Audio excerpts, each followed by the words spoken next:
네, 오늘은 우리 가정의 달 초청 행사 두 번째 시간입니다. 우리 젊은 세대의 꿈과 소망을 전하시는데 아주 탁월하신 김명애 교수님을 특별히 모셨습니다. 하나님의 시선이라는 제목으로 말씀을 전하실 때에 많은 은혜 받으시기 바랍니다. 우리 박수로 교수님 모시겠습니다.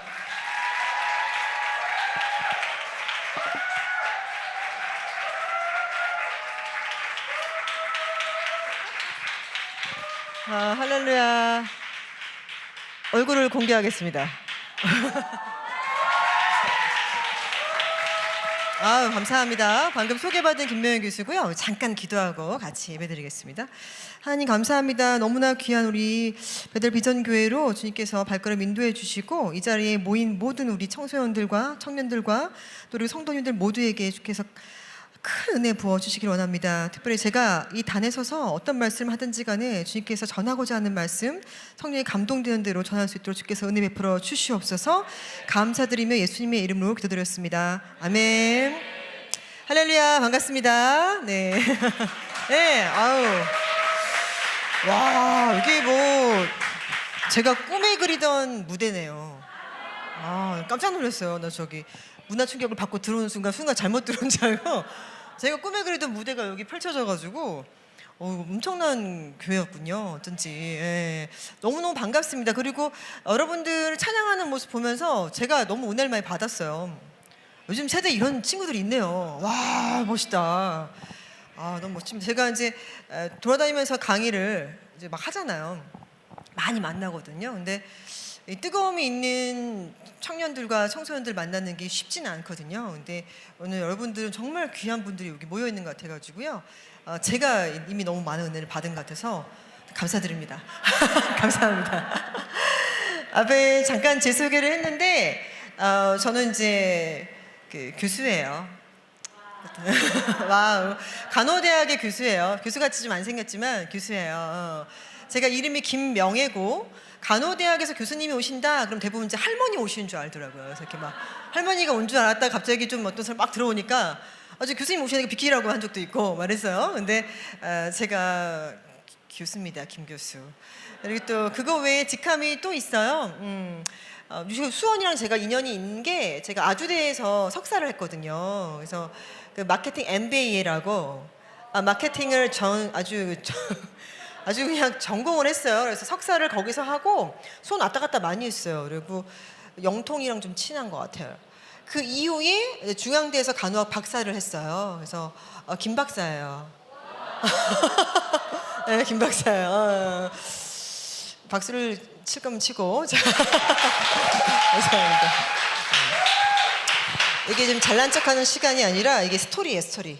김 박사, 이제 제가 김 교수 했죠, 김 박사 했죠. 또 한 개 더 있어요. 참. 제가 이제 주식회사 IMRN이라고 하는 온라인 교육회사인데요. 플랫폼을 만들었고요. 주식회사 IMRN의 CEO예요. 김 대표예요. 김 대표입니다. 김세호고요. 사실 작년에 다니엘 기도회를 나가면서 좀 많이 좀 알려진 것 같은데 다니엘 기도회 나갈 때까지 제가 없었던 직함이 한 개 더 생겼어요. 이것도 많은데 더 많아지면 이제 사기꾼 소리 들을까 봐 걱정되는데 또 하나의 직함은 저도 이제 CCC예요. CCC 분들이 계실 수 있는데요. CCC, 그래서 저는 이제 학점까지 CCC예요. 뼛속까지 CCC라 이렇게 얘기를 할 정도로 그래서 학점과 우리의 비전은 뭐 무관하다 막 얘기하는 사람 중에 한 명인데 그게 중요한 게 아니라 그 한국 대학생 선교회 내 의료 선교부가 있어요. 제가 강호사잖아요. 그래서 아가페라고 하는 의료 선교부가 전통이 오래됐죠. CCC랑 같이 갔으니까. 그래서 오래된 몇십 년 전통을 가지고 있는 그 의료 선교부에 그동안에는 회장 자리를 느낌이 왠지 오죠. 이제 의사, 간호사, 약사, 뭐 치과 의사, 한의사 다 모인 공간이다 보니까 아무래도 이제 어르신들 중에서 의사 선생님들이 뭐 길병원의 이사장님이나 어디 평택 박예병원의 병원장님 뭐 이렇게 장급들이 하시던 그 자리가 쭉 몇십 년을 그냥 하다가 올해 처음으로 이제 여성 앤드 뭐 믿어지지 않게 40대 앤드 간호사 출신의 회장이 선출됐습니다. 접니다. 네, 그래서 김 회장이고요. 소개하다 끝나겠네, 그죠? 소개하다 끝나겠어요. 근데 마지막으로 보건복지부의 기관 중에 하나는 대한결핵협회, 전 세계 어려운 그런 결핵의 치료를 맡고 있는 대한결핵협회의 이사로 이번에 위촉됐는데 그것도 강원사로는 최초라고 합니다. 그래서 제가 그 자리에 있어요. 그래서 김 이사까지 말씀드렸어요. 우리 학생들하고 청년들한테 나 이런 사람이야 라고 자랑하는 게 아니에요, 여러분들. 저는 한 번도 교수나 박사나 뭐 회장, 이사를 꿈꿨던 적은 없어요. 저의 꿈은 선교사였거든요. 선교사. 근데 저를 왜 이렇게 여러 가지 자리에 어떻게 보면 약간 남들이 볼 때는 좀 있어 보이는 자리?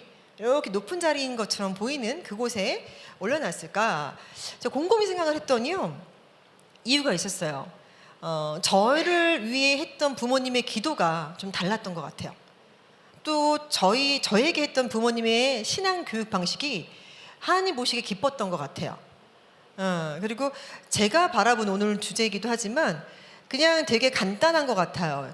아까 찬양 가운데 하나님의 꿈이라는 그 찬양이 너무 제가 감동이 돼서 저도 막 눈물이 나더라고요. 근데 너무 쉬운 거예요.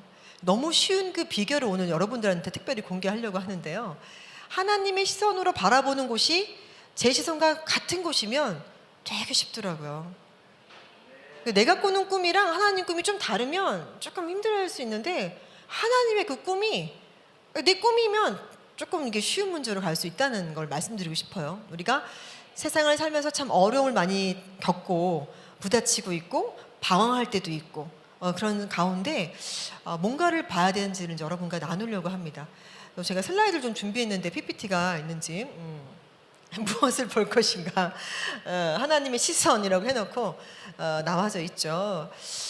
저희 학생이 또 있더라고요. 또 제 학생이 좀 있어가지고 학교에서의 저의 그 학생들이 저 좋아하는 편이에요. 굉장히 인기 많은 교수입니다. 그래 보이지 않아요? 인기의 비결은 한 개예요. 수업 빨리 끝내면 돼요. 수업 빨리 끝내면 굉장히 좋아합니다. 과제를 적게 주면 좋아하고. 하지만 그 외에 학생들한테 첫 번째 질문은 늘 학생의 비전은 무엇입니까? 라고 물어요. 학생 수가 한 학년당 240명이라 다 못 물어봐요. 그래서 가다가 복불복으로 출석을 이렇게 부르다가 누구 부르다가 홍길동 학생은 비전이 뭐예요? 이렇게 물어봐요. 되게 당황을 하죠. 지난주에도 저희 1학년 학생 수업이 있었어요. 이번 학기 처음이자 마지막 대면 수업이었어요.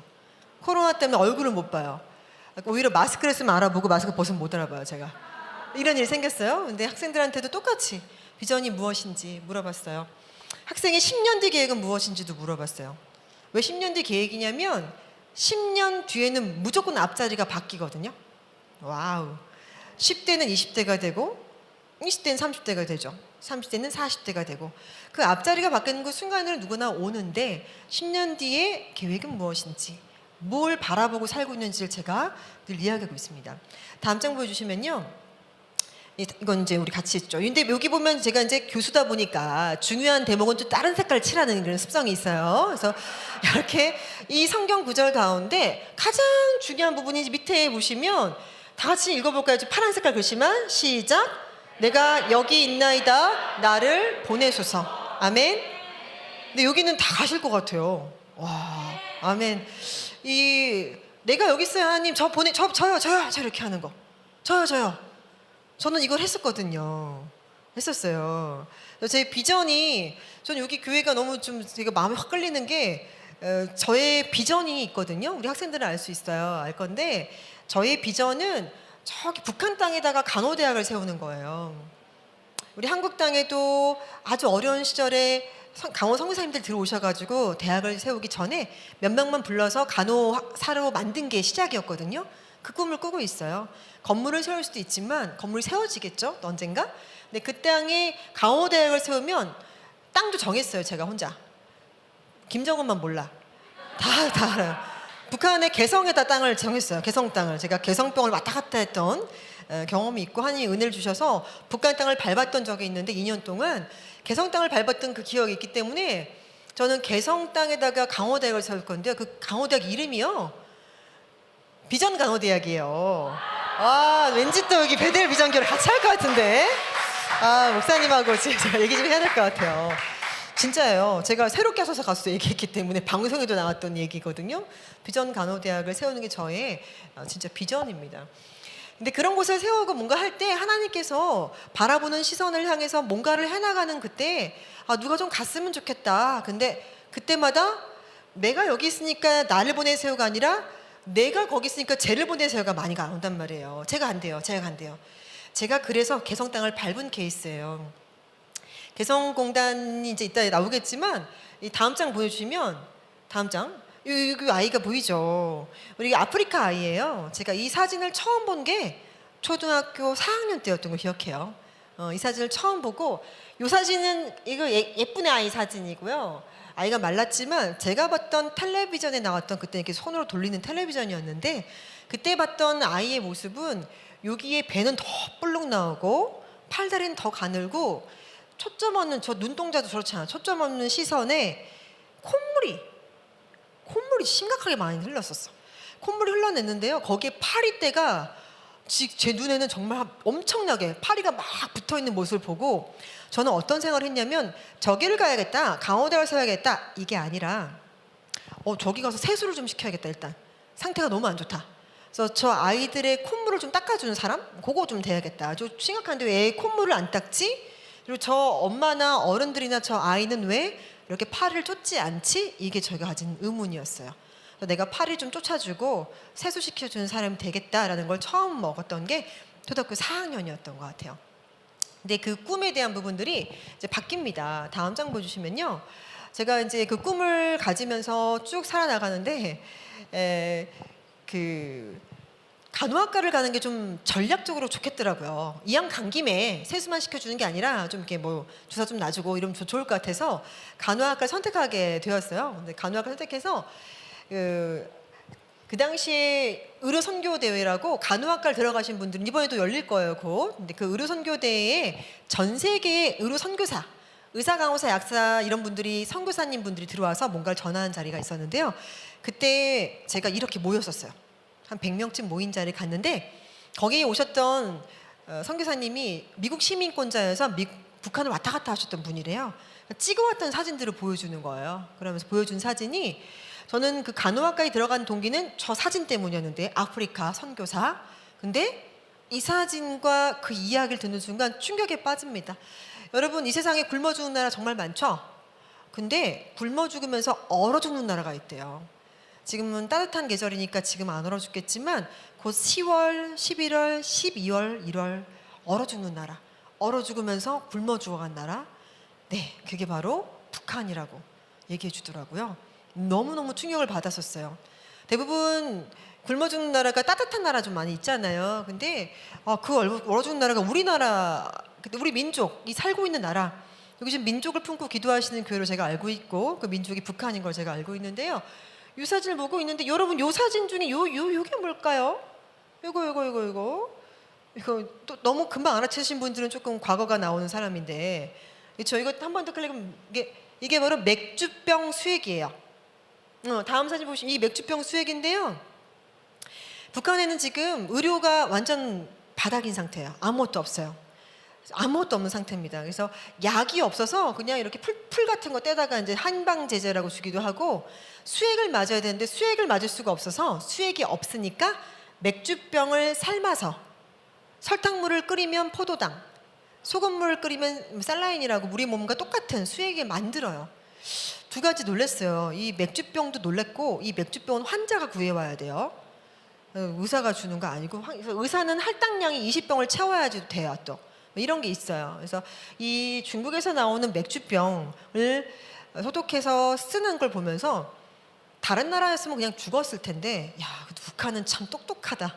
우리 민족은 참 똑똑하다.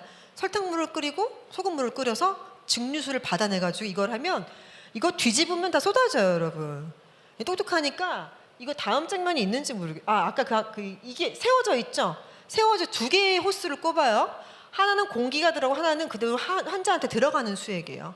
줄을 두 개를 꽂아서 정말 놀라운 이런 것을 개발하는 곳이 이제 북한이에요. 그래서 제가 북한에서 살다가 넘어오신 분들이 하나원이라는 곳을 가요. 국가정보원에서 운영하는. 거기에 이제 간호동무들이 오거나 간호사 되고 싶은 분들이 오면 제가 멘토로 가게 되어 있는데요. 근데 어느 날 약사 출신이 오셨더라고요. 그래서 제가 들었는데 진짜로 이렇게 수액을 만드냐 했더니 일 없습니다. 그렇게 만들었습니다. 일 없습니다. 그래서 괜찮냐 했더니 괜찮다는 거예요. 자기가 직접 제조했던 사람이라고 하더라고요. 근데 실제로는 감염 관리가 잘 안 돼가지고 이걸 맞다가 보면은 이제 거기 있는 오염물질들이 가끔 들어가는 경우가 있어서 맹장 수술이면 3일 만에 퇴원하면 되는데 어떤 경우는 1년씩도 있고 이런 게 있다라고 해요. 또 마취제가 없어가지고 마취제가 없으면 어떡해요? 아프잖아요. 그래서 송곳을 쥐어준대 환자한테. 아픈 순간에 허벅지를 찌르시오. 그러면 탁 찌르는. 그래서 이것도 진짜냐 했더니 일 없습니다. 요즘엔 안 그럽니다. 하더라고요. 그래서 옛날엔 했구나 생각을 하면서 북한이 처절하고 아픈 상황이다. 불쌍하다 얘기하려는 게 아니에요, 여러분들. 우리가 도와야 될 우리 민족이라는 말씀 드리고 싶은 거고요.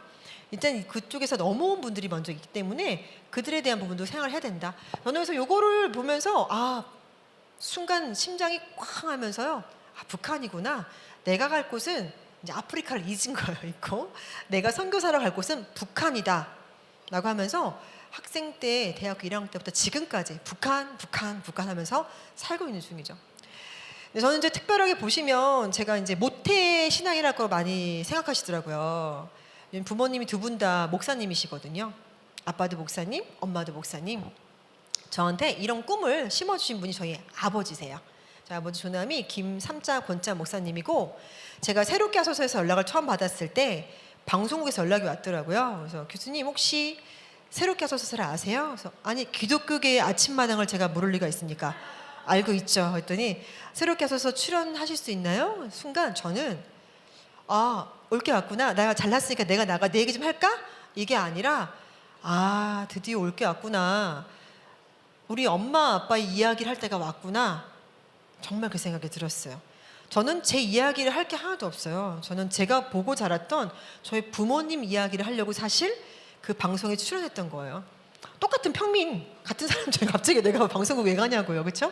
근데 하나님께서 아마 그 엄마 아빠의 사역들과 기도와 자녀들에 대한 교육들에 대해서 특별하게 생각하셨던 것 같아요. 다음 장 보여주시면요. 비전이 무엇입니까? 라고 이제 물어봐요. 이제 다 묻고 싶지만 나중에 들을 기회가 있을 것 같아요. 비전이 무엇이냐면 나만이 볼 수 있는 나의 미래 모습 같은 거예요. 어떤 게 보이세요? 저는 제가 나이가 더 들고 50, 60, 70 갔을 때 보이는 게 북한 땅에서 간호대학 세워서 뭐가 움직이는 게 보인다는 거예요. 이게 무슨 예언하고 뭐 이렇게 이런 게 아니에요, 여러분. 뭐가 보이냐 이런 거 아니에요. 그냥 내가 바라보는 나의 먼 미래 모습은 뜬구름이면 돼요. 어떤 삶을 살고 있을 것인가. 미래의 모습이 혹시 누구한테 도움받는 모습이 보이시나요? 누군가를 돕는 모습이 보이시나요? 이거는 각자 갖고 있는 비전은 다 다르다는 겁니다, 여러분. 비전이 있어야 돼요. 그래야 버티는 게 아니라 자리를 지킬 수가 있어요. 비전이 없는 사람들은요, 자리를 지키는 게 너무 어렵거든요. 마냥 버텨요. 존버. 못 아는 분들은 어르신들, 웃는 사람들은 같은 세대. 존버가 답이 아니에요, 여러분들. 비전이 있어야 됩니다. 비전을 가지게 된 그중에 저희 이제 아빠 목사님이 저한테 계속 해준 얘기가 있어요. 계속 해준 얘기가. 여러분 부모님께 가장 많이 듣고 어떤 말 많이 들으세요? 오늘도 들은 얘기 있어요? 부모님이 오늘 무슨 얘기 하셨어요? 어제는 무슨 얘기 했고 제일 많이 한 얘기가 뭐예요? 무슨 얘기 가장 많이 들었어 우리 학생은? A형은 아니지? A형 질문하면 되게 싫어하는데 말할 수 없어. 수화로 얘기합니다. 말할 수 없어요. 말할 수 없다는 거 더 무섭네. 부모님한테 가장 많이 듣고 자란 얘기가 무엇이냐? 뭐 여러 가지 있을 수 있죠. 요즘 학생들은 또 공부 열심히 해야 되니까 공부해라도 있을 수 있고 밥 먹어라도 될 수 있고 집 좀 치워라 할 수도 있고 네 방 좀 치워라 좀 씻어라 뭐 많을 수 있겠죠. 근데 아마 공부란 얘기를 제일 많이 할 수 있을 것 같아요. 저는 근데 좀 감사한 것은 제가 박사까지 해서 물론 공부 열심히 했죠. 공부 잘하고 열심히 하고 최선을 다했는데 박사 굉장히 늦은 나이에 했거든요. 부모님은 저에게 가장 많이 했던 얘기가 어렵고 병들고 소외된 삶을 돌아봐라 이렇게 말씀하셨어요. 이 페이지 보여주시면 어렵고 병든 사람 명예야 너는 어려운 사람 병든 사람 소외된 사람을 돌보면서 사는 사람이 돼야 돼. 자 여러분 이 문장에 자꾸만 강의를 하는 것 같은데 이 문장에 직업이 들어있어요? 직업 안 들어있어요. 이 문장에 연봉이 들어있어요? 연봉이 안 들어있어요. 이 문장에 성공이란 단어가 들어있나요?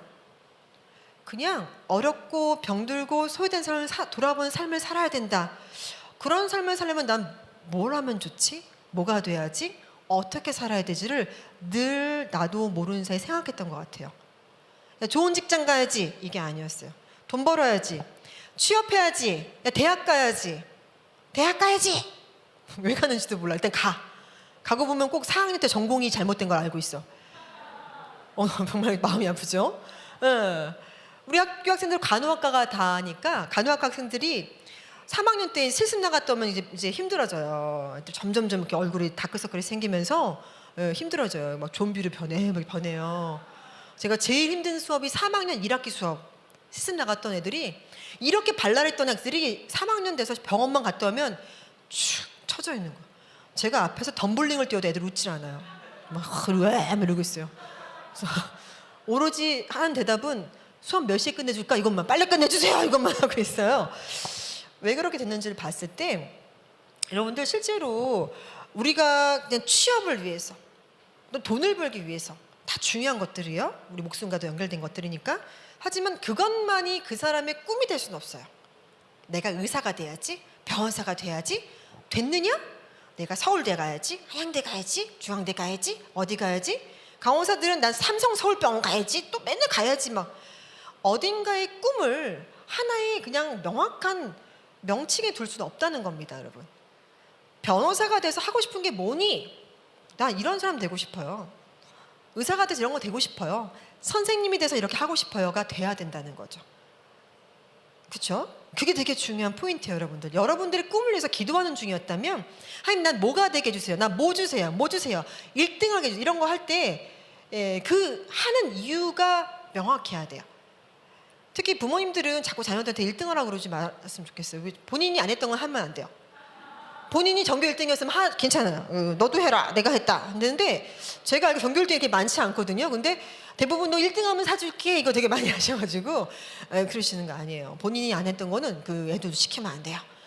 그리고 자꾸 내가 자랐던 내 아이의 모습에 의해서 전략적으로 아이한테 심어주게 되면 나를 뛰어넘는 아이가 못 나와요. 근데 내가 너무 큰 사람이다? 그럼 하셔도 돼요. 근데 나보다 더 컸으면 좋겠다 하시면 본인의 전략을 내려놓으시는 게 좋습니다. 더 큰 거를 볼 수 있도록 우리 베델 비전교회는 잘하고 있는 정말 멋진 교회인데요. 큰 걸 볼 수 있도록 넓게 볼 수 있도록 그냥 판만 깔아주면 돼요. 그러니까 판 깔아놓으니까 여기서 뭐 신나게 하는 거 보고 와 멋있다 생각했는데 정말 여러분 그게 제일 중요한 부분입니다. 아빠이셨던 김상원 목사님께서는요 원래는 목사님이 아니셨고요 공군이셨어요. 여기 통하는 게 많아요. 우리 목사님도 공군이셨더라고요. 어쩐지 제가 막 저는 어릴 때 차려 타고 혼나다가 12시 대답하고 다시 차려 타는 것도 하고 막 경례 교육 시키고 막 눈썹에 붙여 이런 거 막 시키고 언니랑 저랑 딸 둘인데 애를 막 아들같이 키워가지고 제가 살짝 좀 여성스럽지 않고 약간 좀 귀골 장대하고 좀 그렇잖아요. 제가 강호장교라고 그러면 다 믿어요. 아닌데 진짜로. 근데 아버님 공군이셨어요. 공군이셨는데요.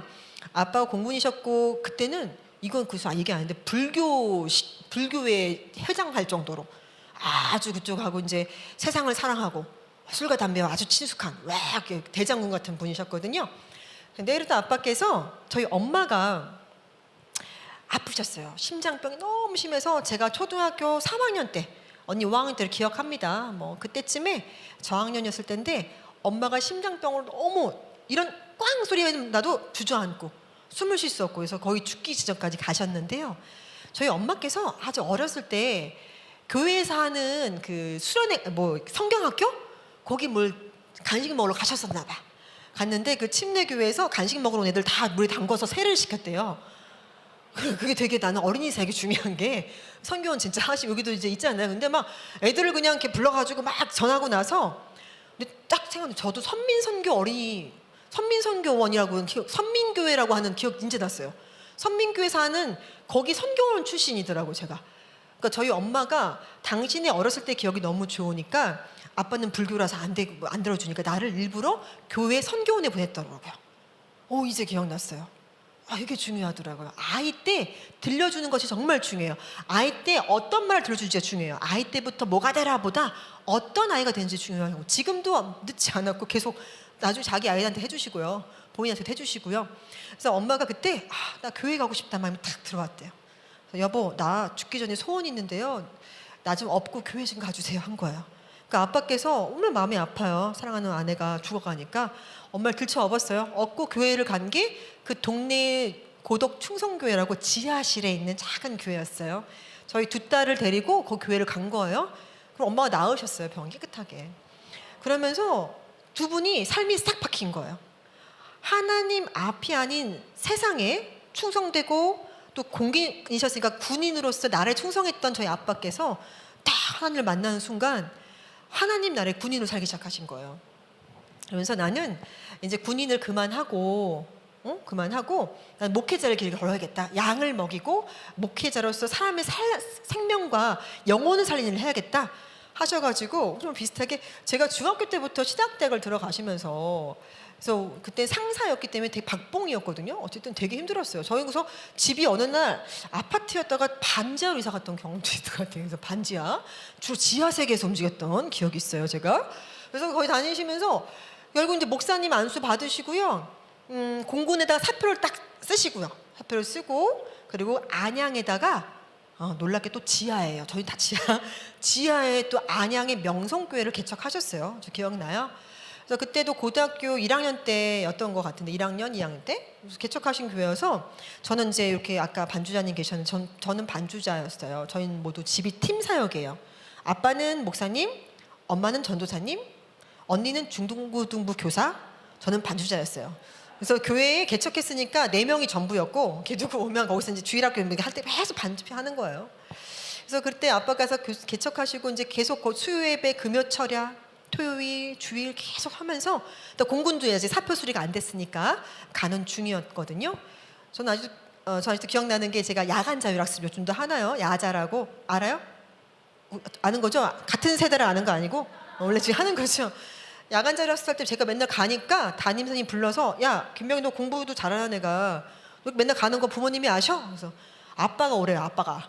그래서 메고 가시고, 성심여고였거든요. 용산에 성심여고 다니는 중에 맨날 안양까지 가는 거 버스 2번 타고 그걸 했었어요. 웬만한 부모님들은 그냥 학원 가서 공부해라 할 그 시기에 저는 거기 가서 반주하고 왔다 갔다 하면서 했죠. 그런 삶을 살았는데, 아빠가 낸 사표가 김일성 사망 사건과 동일하게, 김일성이라는 사람이 있어요, 북한에. 김일성이 사망하면서 이게 사표가 수리가 안 됐던 시기가 있었어요. 계속 반려가 되면서 계속 사표 쓰고 이제 교회 사역에 전념하셔야 되는데, 그 낮에는 공군에 가셔서 계속 공군으로서 최선을 다하시고 수요, 금요, 새벽 예배, 주일 다 하신 거예요. 그러다가 결국 사표 수리가 안 됩니다. 그래서요, 교회를 문을 닫았어요. 할 수 없이, 2개를 할 수 없으니까 교회 문을 닫게 된 일이 생겼어요. 참 여러분들, 하나님의 뜻, 하나님의 시선과 우리 시선이 다를 때가 있다는 생각이 들고, 잘못된 건 아니에요. 하지만 내 뜻대로 되지 않는 것이 더 좋을 때도 있어요. 근데 저희 아빠께서는 그 지하교를 개척하고 사람들을 막 말씀 전하고 막 복음 전하고 이걸 하고 싶었던 마음이 뜨거우니까 어떻게 했냐면, 대방역이라고 대방도에 공군본부가 있었거든요. 퇴근하시고 대방역에서, 토요일도 대방역에서 계속 대방역에 나가서 노방전도를 하셨어요. 그래서 95년도쯤에 저랑 비슷하게 생기신 남자분이 저희 아버지 살 거예요. 그래서 막 전하다가 그대로 꿍 쓰러지십니다. 너무 힘들었던 것 같아요. 지하교회 개척하고 공군하고 왔다 갔다 하시는 가정들이 꿍 쓰러지시고요. 6개월 뒤에 소천하셨어요. 대학교 1학년 때 일이에요. 근데 그 소천하시는 6개월에 간암 판정 받으셨거든요.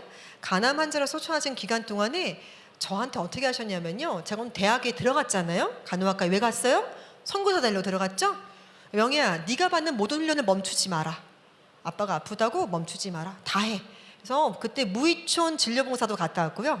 환경과 관계없이 가는 거예요. CCC 여름 수련회 다 갔고요. 모든 이런 교회에 하는 수련회 모든 걸 다 했어요. 다 훈련을 받는 거예요. 왜? 선교사가 꿈이기 때문에 가라고. 가. 아빠 괜찮아. 가. 아빠는 말라 가시는데 모든 훈련을 다 받았어요. 그리고 아까 제가 얘기했던 그 의료선교대회가 아빠가 돌아가신 그 15일 뒤에 열린 거예요. 15일 뒤에. 여러분이랑 어떻게 하셨을 것 같아요?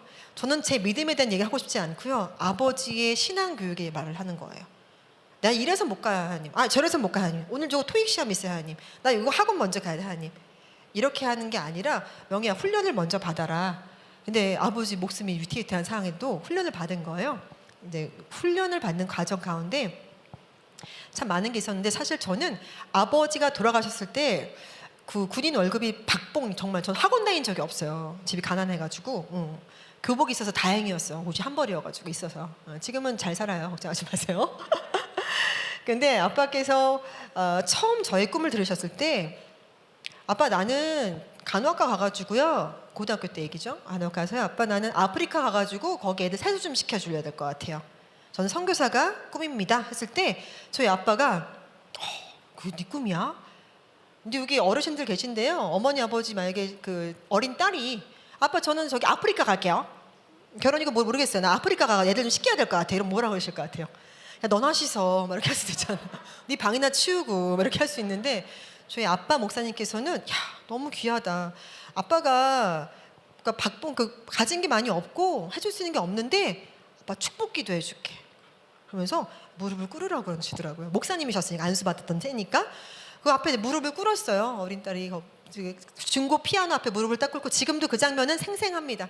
아빠께서 머리에 손을 탁 얹으시더니 정말로 그 모든 아빠의 그 전율이 느낄 정도로 최선을 다해서 축복 기도를 엄청나게 주시는 거예요.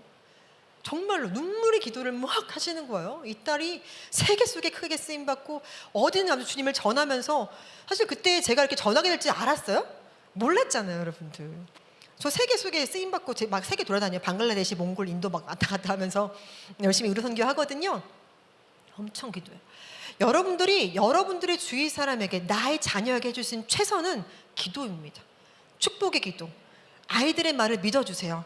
청소년들의 말을 믿어주시고요, 나의 그들의 꿈을 지지하고 응원하시고 청년들의 꿈에 대해서 기도해 주세요. 축복해 주셨으면 좋겠습니다. 아멘. 그 축복의 기도를 받으면 저는 그대로 했고, 그리고 또 아빠가 돌아가시는 순간까지도, 그리고 그 이후에도 계속 훈련을 멈추지 않고 갈 수 있었어요. 아빠의 장례식이 시작됐는데요, 엄청 슬펐죠.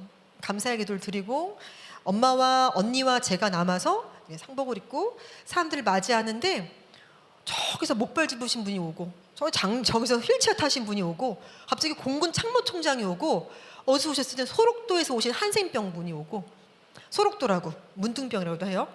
저희도 가족도 모르게 아빠께서 그 박봉을 쪼개가지고, 어쩐지 우리 용돈을 안 주더라고. 박봉을 다 쪼개서 여기저기 20, 30군데를 뭐 10,000원부터 20,000원, 30,000원 계속 보낸 거예요. 그때 저한테 하신 얘기가 제가 지금도 지키고 있는데, 명희야, 한 군데 빵 주는 것도 좋지만 지속적으로 뭔가를 계속 섬기는 게 중요하다. 한 번 가지 말고 아무도 안 가는 자리는 네가 계속 가야 돼. 계속 지속적으로 가야 돼. 그래야 그 사람들도 기다림이 있고 꿈이 있고 소망이 있고 어떻게 할지 계획을 세운다 했던 게 기억이 났어요. 아빠의 그 유품 중에 수첩을 보면서 빼곡히 적혀있던 그 돕고 있던 곳들 너무 많이 도우신 거예요. 큰 금액, 작은 금액을 떠나서 쭉 적혀 있더라고요. 그래서 저는 그때 멋있는 삶이었구나. 내가 죽는다면, 죽음과 거리가 다 먼 것 같죠? 특히 간호학과는 죽음과 가까운데 죽을 많이 보는 직종 중에 하나 간호사거든요. 근데 죽음은 멀리 있지 않아요, 여러분. 근데 저는 제가 본 죽음의 정말 멋진 죽음과 장례식이 저희 아빠였던 것 같아요. 그래서 내 삶도 언젠가 천국을 향해 나아가는 거니까 내가 갖고 있는 모든 것들은 내게 아니구나, 이걸 또 안 것도 있어요. 욕심에 대한 부분들을 내려놓는 연습을 시키신 것 같습니다. 아빠 이렇게 해서 아빠의 장례식을 보면서 많은 또 꿈을 꾸었고요. 그 다음 장을 보여주시면, 그 다음에 여러분 넘겨주세요. 제가 선교사를 꿈꿨던 제가 저기 보이는 하시는 이제 북한 사람이에요. 북한 사람을 도울 수 있는 곳들이라면 어디든지 간 겁니다. 그래서 그 중에 이제 하나가 아까 잠깐 나왔던 개성병원이 왜 만들어졌냐면, 개성공단에 2007, 2008, 2009년에 공장이 엄청 크게 생기면서 거기 공장에 근로자들이 가서 근무를 하는데 다치는 거예요. 공장이 많다 보니까 급하게 병원이 아니라 사실은 이제 컨테이너 크게 100평짜리 하나를 만들어가지고 컨테이너 절반을 뚝 잘라서 여기는 남측, 여기는 북측, 거기 각각의 북측 근로자가 다치면 여기서 치료받고 남측 근로자가 다치면 여기서 치료받고 요걸 한 거예요. 그래서 저는 그 전화를 처음 받았을 때 내가 여기 있는 나를 보내셔서 아까 같이 읽었죠. 소파에 앉아서 이렇게 있다가 주일이었던 것 같은데 전화가 한 통 왔어요. 김명애 강호사 선생님이죠? 그래서 예 맞습니다. 했더니 혹시 북한에 갈 수 있나요? 라고 묻는 거예요. 그래서 제가 북한이요? 어떻게 했을까요? 잠시만요. 북한? 북한 어디? 얼마 주는데? 몇 시간? 한 달에 몇 번? 이렇게 물어봤을까요? 그 자리에서 일어났어요. 오늘 증인들을 못 데려왔는데 저희 두 딸이 다 보고 있었거든요. 근데 그 전화를 벌떡 일어났어요. 제가 갈게요. 북한 갑니다. 정말이에요, 여러분. 그리고 그쪽 전화기를 대고 90도로 인사하면서 감사합니다. 제가 북한 갈게요. 제가 갑니다. 저 꼭 저기 가요. 제가 가야 돼요. 제가 갈 겁니다. 그래서 알겠습니다. 그러면은 김명 선생님으로 이름 올려놓겠다라고 한 거예요.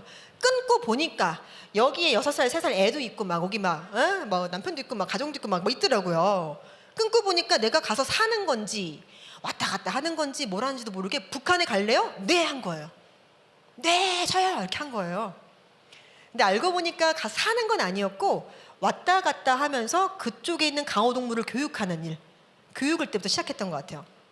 그런 걸 하는 그런 거였어요. 그래서 2008년, 2009년 들어가면서 아침에 그땐 제가 집이 파주였거든요. 그래서 우리 애 둘을 6살, 3살 두 딸을 지금 엄청 커요. 큰 애가 이제 대학교 1학년이에요. 별로 안 놀라네 이 교회는. 참 그렇게 생겼나 봐요. 대학교 1학년 딸이 이렇게 생겼나 봐요. 둘째는 고1이에요. 두 딸이. 근데 그때는 조그만 애들이 그 어린이집에 맡겨요. 애들 맡기면서 엄마 북한 갔다 올게. 그럼 애들이 엄마 북한 갔다 오세요. 막 손 들고 그랬단 말이에요. 그래서 북한에 다녀오고 했던 그 시기에 저희 엄마가 있었죠. 엄마께서 전도사님이었는데 아빠께서 돌아가시고 사역을 이어서 하시겠다고 엄마께서 목회 이제 안수를 받으시고 목사님이 되세요. 저희 엄마 조남이 이 귀자 옆자 이귀엽 귀여워. 애기가 태어났는데 너무 귀여우니까 이름을 어머 귀엽다 뭐 귀엽다 귀엽이가 됐어요. 진짜로 너무 귀여워. 보조개 쏙 들어가 너무 귀엽고 저희 엄마의 특기는 이제 어린이 부흥 강사 혼자 제가 아직도 기억나는 게 엄마가 동네 어린이들 이목을 끌려고 전도하려고 저는 좀 사실 좀 창피했어요. 그때 엄마가 어떻게 했냐면 밀짚 모자에 천을 더 덧대가지고 야구르트병을 100개를 단 거예요. 이렇게 상상하시면 돼요. 사진 찍어놓을 걸. 그 밀짚 모자 엄마가 쓰고 골목을 다 다니는 거 막 짤랑하고 다니는 거예요. 앞에다가는 막 예수님 믿으면 뭐 이렇게 종이로 옷 입고. 그래서 친구들이 야 니네 엄마 가신다고 엄마 밀짚 모자 쓰고 그 애들이 막 뒤에서 골목에서 애들이 막 따라다녀요. 그만 모여가지고 엄마가 막 애들한테 막 율동하고 하면서 예수님 전하고 갈 때는 그러니까 집이나 교회에다 애들 모아놓고 그 엄마 반이 점점점 부흥해서 나중에는 성가대석이 다 차고 난리가 났었어요. 그러니까 아이들 너무 이뻐하시는 거야. 그러면서 갈 때는 그 아이한테 예수님을 전했을 거 아니에요. 그럼 아이한테 띵동 눌러 여기를 띵동 눌러.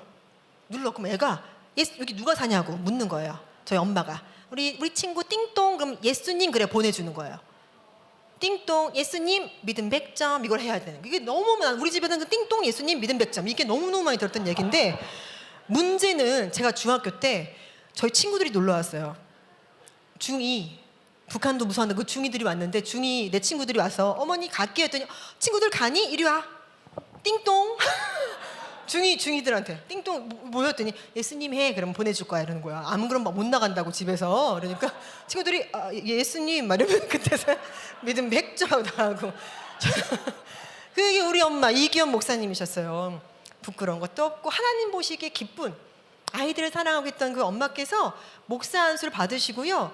저희 이제 아빠께서 돌아가셨을 때 감사하게도 이제 간암인데 순직 처리가 됐어요. 그래서 대전 국립현충원에 안장돼 계시거든요. 그러면 순직하신 분들은 나라에서 그 연금 그 나와요. 돈 나와요. 많이 나와요. 저는 10원 한 장 받아본 적이 없어요.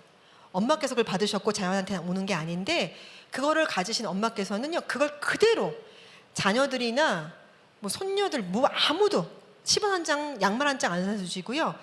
전국에 있는 노인들을 다 또 주님의 교회라고 중계동에 또 지하에 개척하셨어요. 우리가 다 지하 출신, 저 지하교회 출신이에요. 지하에 개척하시고 거기로 다 불러 모아서 밥을 해 먹이기 시작하는 거예요. 그러면서 엄마께서 어린아이하고 노인분들은 사실 비슷한 순수함이 있잖아요. 그래서 노인분들을 다 모아서 밥을 해서 다 먹이시면서 천국 갈 날이 얼마 남지 않은 분들이니까 이렇게 예수님을 전하고 이분들이 하나님을 만난 게 얼마나 기쁘니? 정말 아까처럼 춤을 덩실덩실 추시면서 너무너무 기뻐했던 모습이 선합니다. 또 한 가지는 우리한테는 그 정말 1,000원짜리 한 장 안 주면서 흰색 봉투를 만큼 준비하세요. 거기다 2,000원, 3,000원씩 막 넣어요. 깨끗한 돈을 넣어서 어르신들이 갈 때 할머니, 할아버지들한테 차비하시라고 드리는 거예요. 오히려 교회에서도 차비를 드려. 저는 그거 넣고 이런 거 하면서 밥하고 반주하고 그걸 쭉 봤어요. 지하에서 나오지도 못하시고 거기서 그렇게 하시면서 엄마께서 꿍 쓰러지세요. 꿍 쓰러지세요. 아빠가 돌아가시고 딱 10년 뒤에 꿍 쓰러지세요. 쓰러지시고요. 췌장암 판정을 받으세요. 췌장암 판정 받으시고요. 그때는 제가 이제 간호사였기 때문에 또 중환자실 간호사 출신이에요. 중환자실 간호사. 저희 집에 모셨거든요. 항암 치료를 받으시고 앙상하게 아인 모습이었는데요. 그때도 제가 북한에 가기 위해서 저희 집에 모신 엄마를 뒤로 하고 생각하시면 돼요. 앙상하게 마른 엄마가 언제 돌아가실지 몰라요. 저는 그때도 북한을 들어가야 되는 날이에요. 들어가시겠습니까?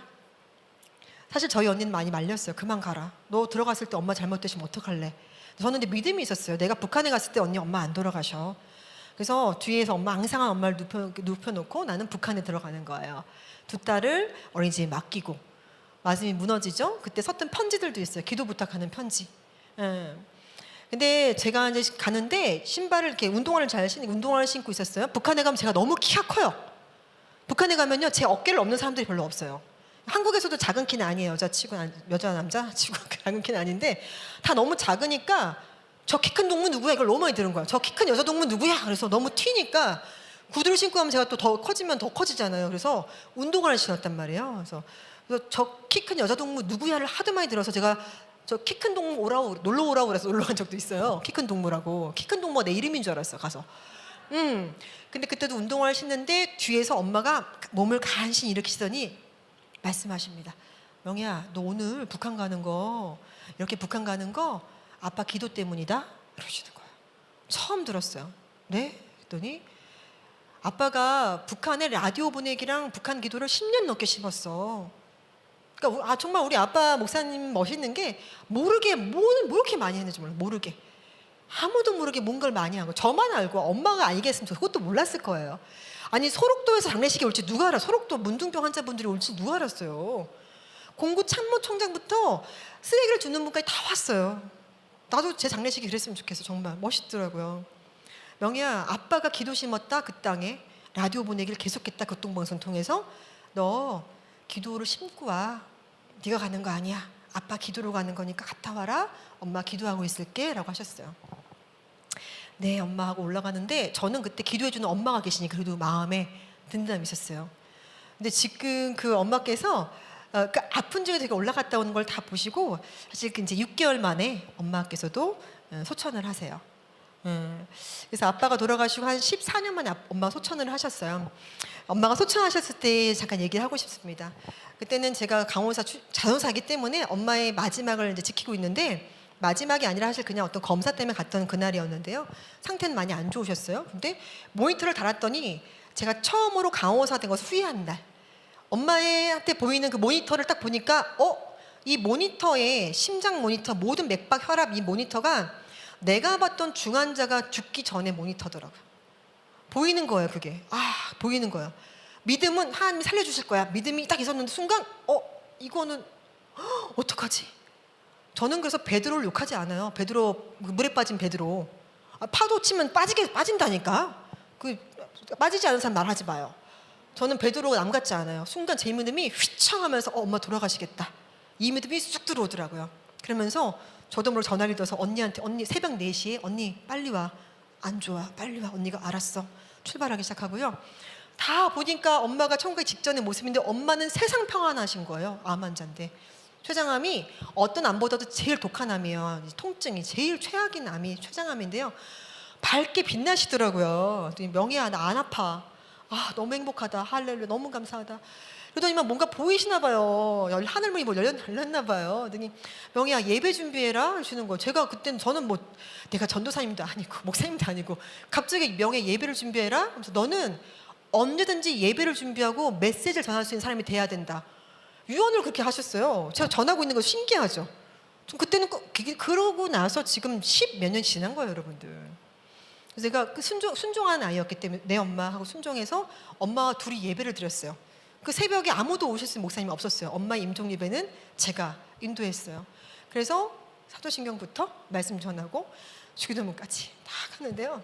엄마가 천국에 가실 것 같은 가신 이제 된 거예요. 된 거였어요. 제가 너무 급한 마음에 엄마를 붙잡았어요. 엄마 하나님 너무 친하니까 얘기 좀 해서 지금 아니고 좀 나중에 조금만 나중에 해달라고 얘기 좀 해봐. 지금 안 돼, 엄마. 왜 안 되냐면 엄마 나 북한 들어가야 되잖아요. 엄마 나 북한 들어갈 때 엄마가 기도 안 해주면 나 어떻게 들어가? 나를 위해서 기도해주는 부모님 나 어떻게 엄마 안 돼. 지금 안 돼. 엄마 지금 안 돼. 빨리 얘기하세요.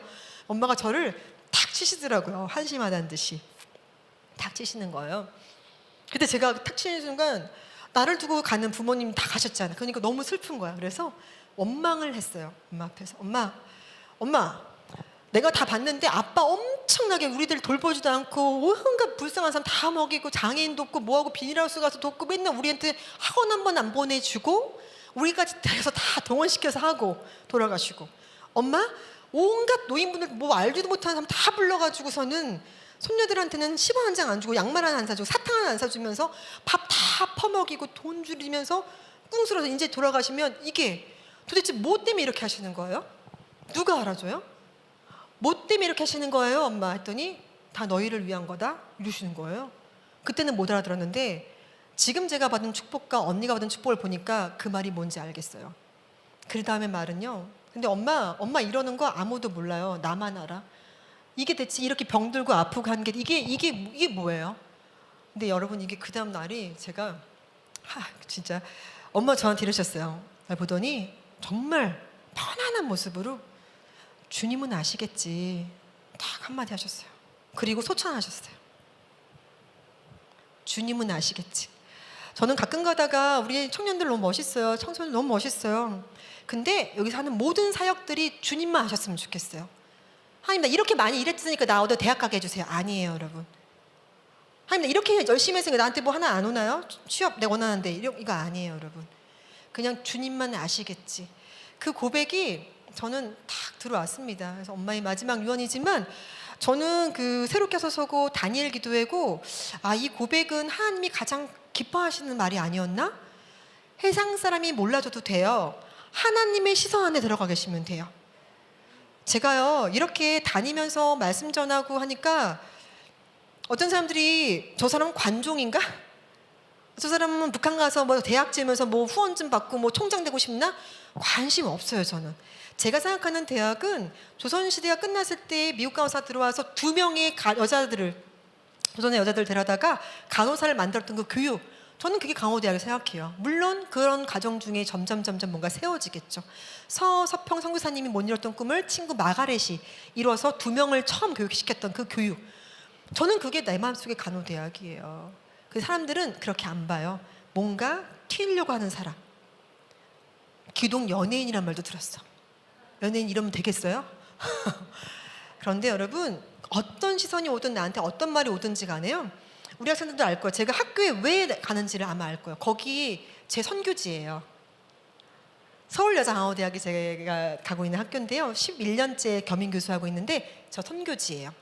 여러분이 있는 그 자리가 맥도날드 알바를 하든 어디 현대에 취업을 하든 뭘 하든 LG에 가든 뭐 하든 어느 대학에 있든 그 자리가 선교지예요.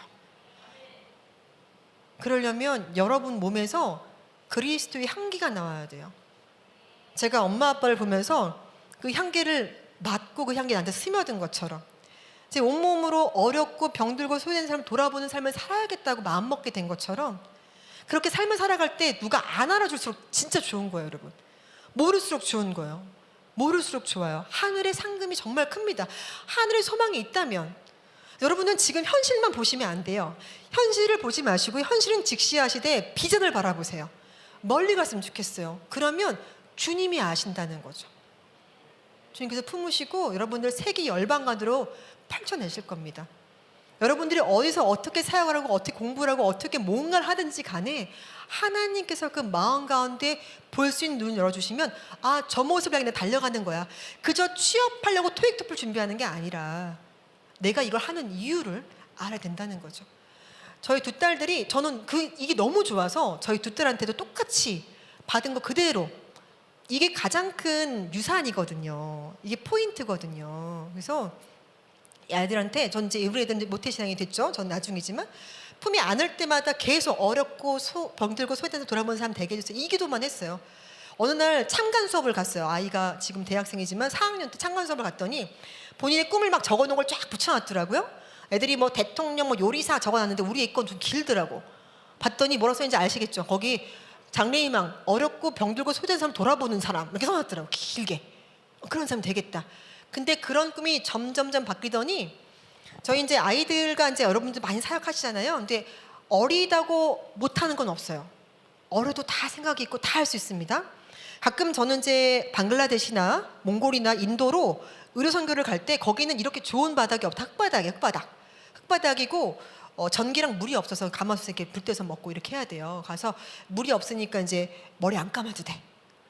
너무 좋죠. 안 감고 싶으면 가서 우리 애들은 좋아하더라고. 안 감아서 일주일째야 뭐 이러고 있더라고요. 그런 곳에 꼭 같이 가요. 꼭 같이 가고 그때 간호학 학생도 같이 데려가면서 그럼 이래요. 학생이 뭘 할 줄 알아요? 네, 할 게 되게 많아요. 하면서 그들에게 일을 아예 줘야 됩니다. 야, 어린데 뭘 할 줄 알아? 뒤에 있어. 이러면 안 돼. 그럼 병풍처럼 뒤에만 서 있는 거고. 그래서 두 딸을 낳을 때부터 그 기도를 심으면서 저는 아이들한테 무의촌 의료봉사 할 때도 데리고 다녔어요. 그냥 같이 다니고 특히 초등학교 3학년 지나면서부터는 아이들한테 자, 이거 약봉투 보이지? 저 할아버지 갖다 드리고 자리 안내해 드리고 와. 이런 거 시켰어요. 좀 더 크면 어린이들 모여서 하는 거, 애들하고 같이 놀게 운동회 하는 거 투입시켰어요. 좀 더 큰 다음에는 큰애가 이제 그런 걸 보면서 이제 큰애가 또 뭐 이렇게 좀 과학적으로 관심이 많아서 뭐 자기 영재반 시험 봐도 되니? 그래서 네가 영재야? 그랬더니 이때요. 시험 보는 게 이때요. 중학교 때에서 그럼 봐라 했더니 뭐 영재반 이런 거 들어갔어요. 영재는 아닌 것 같은데 봤어요. 그래서 혈액형 검사를 배웠대요. 그래서 방글라데시는요 저개발 국가라 애들이 혈액형을 몰라요. 성인 돼서야 해주거든요. 그래서 애들이 교통사고 나면 바로 죽어요. 혈액형 검사 막 하다가 출혈 때문에 죽어서 혈액형 검사를 막 해주고 소변 검사 해줄 때 우리 아이들이 그런 검사들을 했어요. 일을 다 맡겼다는 얘기를 하는 거예요. 그렇게 쭉 보고 자랐던 기도했죠. 하나님, 제가 우리 엄마 아빠 보면서 내가 느꼈던 어렵고 병들고 소외된 사람을 돌아보려면 뭘 하면 좋지를 꿈꿨던 것처럼 우리 아이들도 보게 해주세요라고 산 거예요. 아이들이 지금 대학교 1학년, 고등학교 1학년인데 한 번도 그들의 꿈에 대해서 내가 얘기한 적은 없어요. 근데 큰아이는 의료선교사의 꿈을 꾸고 있어요. 그 꿈을 꾸면서 엄마를 보니까 북한에 못 들어간 이유는 미국 시민권자가 아닌 것 같대요.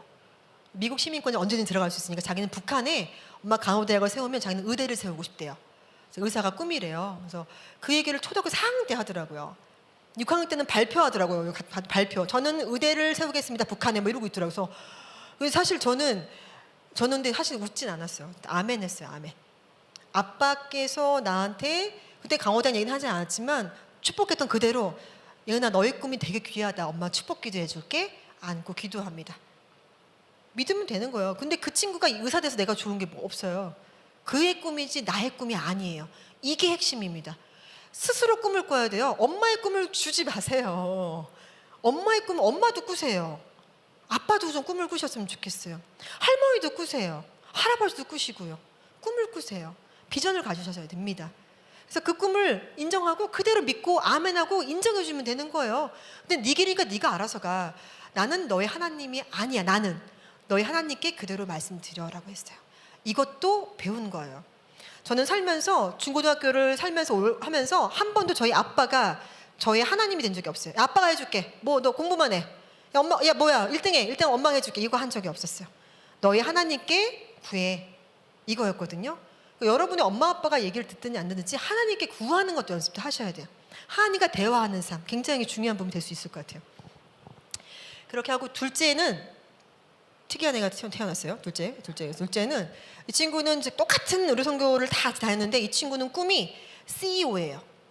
그래서 큰 애는 의과대학 교수가 돼서 북한에 되겠다 이건데 큰 애는 또 난 반반 가져간 것 같아요. 자기는 CEO가 되겠다. 내가 어떤 CEO 했더니 요식업계의 큰 손이 되겠대요. 백종원 씨를 닮으려고 하는지 어쩐지. 그래서 요식업계 큰 손이 되기 위해서는 아르바이트를 해야 될 것 같아요. 요식업을 좀 제가 파악하고 와야겠대요. 그래서 중학교 3학년 겨울방학 때 이 꿈을 세우더니 중3이 이력서를 20장을 씁니다. 온 동네 다 뿌렸어요. 한 군데 연락 왔어요. 한 군데. 왜 초졸이잖아 아직요. 중3 겨울방학이니까 초졸을 누가 써주냐고 도대체. 그래서 이 친구가 이거를 써주기만 하면 난 그것을 내가 파악하겠다 해서 광화문에 있는 어떤 큰 대기업에서 엄청 힘든 레스토랑인데 사람들이 많이 필요한가 봐요. 많이 그만두고 힘들어서 이거 하도 이제 거의 아주 간절하게 써오니까 이력서가 뭐라 썼는지 궁금해요. 초등학교 졸업 이거밖에 없을 것 같은데 뭘 해서 거기 면접 보러 간대요. 막 엄청 긴장. 엄마 나 대기업 면접이야. 그러더니 대기업에서 하는 어떤 레스토랑이라고 붙었어요. 그래서 그 중3 겨울방학부터 거기서 하더니 방학 때 그거 하고 지금은 아마 프랜차이즈를 좀 말아야 될 것 같아요. 그래서 피나치공 협찬 받은 거 없습니다. 피자 나라 치킨 공주에서 피자를 만들고 계세요. 그러니까 방과 후에 이 친구는 다들 학원 갈 때 혼자 난 피나치공 가가지고 거기 모든 기술관을 전수 받으면서 프랜차이즈 사업이란 무엇인가. 이제 재밌어요. 그러니까 큰 애는 큰 애대로 엄청 공부만 맨날 하는 애 하나 있고요. 그 친구의 역할이고 둘째는 또 드러머야. 드러머 장난 아니야. 머리 길어가지고 드럼 막 치고 막 치어리더고 부끄러운 척 하다가 갑자기 무대만 올라오면 뭐 자기는 막 이상한 사람 해가지고 막 드럼 치면서 이런 애가 하나 있어요. 저는 그 아이의 꿈이 너무 멋있는 것 같아요. 진짜로. 그 꿈을 심어준 적은 없어요. 자기가 그걸 보고 어딘 갔을 때 이 가게는 식당은 문제가 있네 메뉴에 막 이러면서 이렇게 얘기하고 근데 이거는 각각의 달란트대로 주어진 거기 때문에 아이의 꿈을 심어주기보단 아까 얘기한 대로 어떤 사람이 되면 좋을지에 대한 것을 보면서 비전을 갖게 하는 것이 중요하고 부모님이 아이의 하나님이 되기보다는 내 아버지가 하나님인 걸 알게 하는 게 되게 중요하다. 이걸 너무너무 해드리고 싶습니다. 그러면 내 부모님이 가난해도 괜찮고요. 저희 집 가난했잖아요. 상관없어요. 박사과정 들어가는데 그때도 마찬가지로 돈 없었어요. 근데 그 중앙대 간호학 박사 전과정을 장학금으로 다녔어요. 장학생. 그러니까 꿈꾸면 돼요. 꿈꾸면 하나님이 책임지느라고 하나님 바쁘실걸요. 제 거 책임지시느라고 뱉은 말이 많아가지고 간호대학을 제가 지읍니까? 하나님이 지으시지. 하나님이 제가 짓는 거 아니거든요. 뭐 수원 베델 비전교회에서 같이 하겠죠. 하나님이 뭐 어떻게 난 몰라요. 하나님께서 하시겠죠. 근데 내 꿈을 바라보면서 박사가 되고 교수가 되고 CEO가 되고 좀 넘겨주시면요. 제가 하고 있는 사업 얘기할 건데요. 강호대학을 세우기 위해서 지금 보시면 지금 선교사를 꿈꿨던 제가 학교에서 가르치고 있고 이거 지금 위아너스라고 저희가 주식회사 IMRN이 두 가지 뜻이 있는데 다음 장 넘겨주시면 그 다음 장에 나올까요? 이거예요. 이게 IMRN 그러면 나는 강호사야 이 뜻입니다. RN 레이털드 널스라는 뜻이 하나 있고 또 한 가지는 앞글자만 떼면 인터내셔널 메디컬 리소스 네트워크 전 세계의 간호 인력을 내가 하나 묶어 놓겠다. 묻는 이유는 복음을 전하는 거죠. 어떤 곳이든 간호사, 선교사가 먼저 들어가요. 의료가 먼저 들어가요. 의료나 건축이 들어가게 돼 있어요. 다 무너진 땅이기 때문에. 그래서 저는 요걸 세웠어요. 그리고 지금 온라인 플랫폼을 세웠던 이유는 제가 북한에서 온 학생들을 간호학 학생들 가르치는 적이 좀 있는데요. 말을 잘 못 알아들으시더라고요. 한국말에 대한 부분들이 언어가 달라요. 많이 달라요. 이런 속도로 말하면 못 알아들어요. 빨라서 말이. 그래서 무슨 말인지 모르겠습니다. 이걸 너무 많이 하시더라고요. 그래서 학교 생활이 힘들고 따라가기 힘든 것 같아서 반복 학습만이 답이다. 그래서 사실 그런 것 때문에 만들어진 거기도 해요. 이게 온라인으로 약간 사이버 대학 느낌처럼 축소판의 간호대학이에요. 실제로 운영하고 플랫폼 운영하고 있고요. 그래서 간호학과에 필요한 전공 과목이 다 들어가 있고 강호사 된 다음에 필요한 것들 실기교육이 다 들어가 있고 이런 것들 쭉쭉 만들었고요. 이번에는 세계 기독강호재단과 함께 손잡고 이 플랫폼을 통해서 콩고의 간호대학을 세우는데 절반은 우리 플랫폼에서 그 학습을 할 수 있게끔 이게 하나의 엘리멘트가 된 거예요. 하나님이 주셨어요, 이것도. 근데 이런 사업들을 계속 하고 나가고 있고 앞에 봤던 책 도서 출판 IMRN이라서요. 책도 우리가 어떻게 만드냐면 북한에 가져갈 책 그런 마음을 갖고 북한을 향해 같이 기도하는 교수진들이 같이 모여서 그 책들을 만듭니다. 그 꿈은 멀리 그냥 미래 모습을 뭉그렇게 갖고 있어도 그 꿈을 향해 나아가는 구체적인 모습들은 가면서 만들어진다는 거예요, 여러분들. 지금 당장 제가 초등학교 4학년 때 꿈이 뭐였다고요? 세수시켜주는 거, 아프리카에. 근데 그 꿈이 점점 구체화돼서 이 모습으로 서 있는 거잖아요. 그런 가운데 부모님의 서포트는 기도였고요. 나는 부모님의 재산감, 부모님의 어떤 사회적인 지위를 본 적이 없었고 하나님만 보라고 나갔다는 겁니다. 그리고 여러분 역대상 4장 10절 말씀 같이 꼭 보고 싶은데 이 뒤에 나올 수도 있어요. 한번 보시면 이겁니다. 그렇죠? 역대 4장 10절 말씀인데 힘들 때마다 이 말씀 기억하세요. 역대상 4장 10절에 그 보이시나요? 같이 제가 읽어볼게요. 야베스가 이스라엘 하나님께 아뢰어 이르되 주께서 내게 복을 주시려거든 나의 지역을 넓히시고 주의 손을 나를 도우사 나로 환난을 벗어나 내가 근심이 없게 하옵소서 하였더니 어떻게? 하나님이 그가 구하는 것을 허락하셨더라. 아멘. 제가 부모님을 다 잃고 저를 위해 더 이상 기도해 주실 부모님만큼 기도해 주신 분 사실 없잖아요. 정말 자식이 얼마나 귀한데 자식을 내가 낳아보니까 우리 부모님 더 존경스럽더라고요. 자식한테 다 해주고 싶지 내 거 다른 사람 주는 거 어렵더라고요. 그런 사람 살려고 노력하고 있어요. 그럼 그 축복이 얘들한테 가는 거 알아버렸으니까. 근데요 부모님 다 돌아가시고 너무 힘든 거예요. 여러 가지 힘든 거예요. 여러분 숙제를 드릴게요. 앞으로 저를 위해 기도해 주셔야 됩니다. 부모님만큼 기도해 주셔야 됩니다. 생각날 때마다. 북한 사역을 감당할 수 있도록 함께 사역할 수 있도록 합력의 선을 이룰 수 있도록 북한 땅에 그 강덕에 세워질 수 있도록 기도해 주셔야 됩니다. 여러분 삶에도요 늘 순탄하면 좋겠지만 힘든 일이 있을 수 있어요. 그때마다 여기 수원의 한 곳 지역 여기 있어도 상관없어요. 내 지역을 넓혀주세요 하나님. 세계를 향해 열방에 나아가게 해주세요 하나님. 기도하시면서 나로 환난을 좀 벗어나게 해주시고요. 근심 좀 없게 해주세요. 그럼 하나님께서 구하는 것을 허락하셨다 말씀하십니다. 이런 기도가 또 응답되기 위해서는요 하나님 보시기에 스스로 책망할 게 없으셔야 돼요. 자기를 드러내지 말고 주님은 아시겠지라는 마음으로 순종하면서 자리를 지키면서 나아가셨으면 좋겠습니다. 자, 좀 마무리를 좀 하려고 하는데요. 좀 다음 장 보여주시면요. 누가 나를 위해 갈고, 그렇죠? 오늘 이사야서 말씀인데요. 99%의 헌신된 100명의 군사보다 눌러주시면 더 큰 것은 100% 헌신된 한 명의 군사가 필요한 시기인 것 같아요. 아멘. 그래야 하나님께서 시선을 바라보시면서 저 땅을 가야 되는데 누가 가지? 같은 곳을 바라보는 그 한 사람이 필요하다는 거예요. 99% 멋있죠. 하지만 여기 있는 1% 때문에 그걸 주저할 수 있어요. 정말 많은 주저함이 1%에 생길 수 있습니다. 여러분들 그 사람이 됐으면 좋겠어요. 그래서 여러분들 모든 것을 다해서 나를 사랑하는 것만큼 이웃을 사랑했으면 좋겠다 말씀드리고요. 다음이요. 네, 다음. 그럼 이제 이런 말 들을까? 교수님은 박사고요, 뭐 CEO고 무슨 뭐 회장도 하고 이사도 하니까 뭐 잘 나가니까 하나 보죠. 아니 여러분, 제가 대학교 2학년 때 비전 트립을 중국으로 갔는데요. 중국어를 하나도 못했어요. 북한이 궁금해서 공산권으로 간 거예요. 그때 주신 말씀 제가 여러분한테는 공개합니다. 대학교 2학년 때 24시간 기차를 타고 올라가는 그 길에 하나님 내가 할 수 있는 게 아무것도 없어요. 저는 학생인데 나 북한 사람 만날 수도 없고 내가 할 수 있는 게 맞아요? 기도했을 때 고린도전서 1장 26절부터 31절을 읽게 하셨어요. 27절 말씀인데요. 하나님께서 세상에 제일 미련한 사람들만 골라서 쓰신대요. 와우. 나와 여러분, 나, 너, 우리 미련한 사람들 택하시는데요. 왜? 지혜 있는 사람들 부끄러게 하려고 하고요. 세상에 제일 약한 사람들만 택한대요. 우리잖아요, 그렇죠?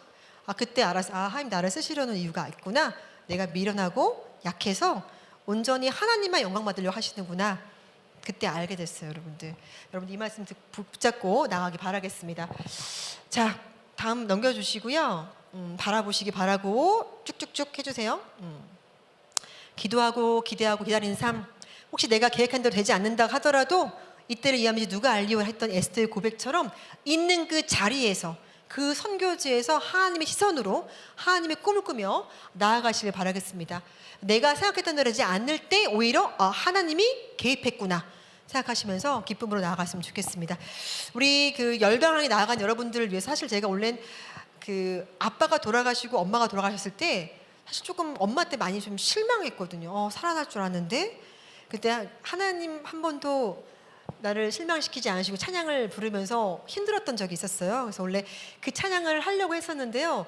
여기 계속 오는 내내 기도하면서 오는데 찬양이 자꾸 생각나는 게 주 품에 품으소서.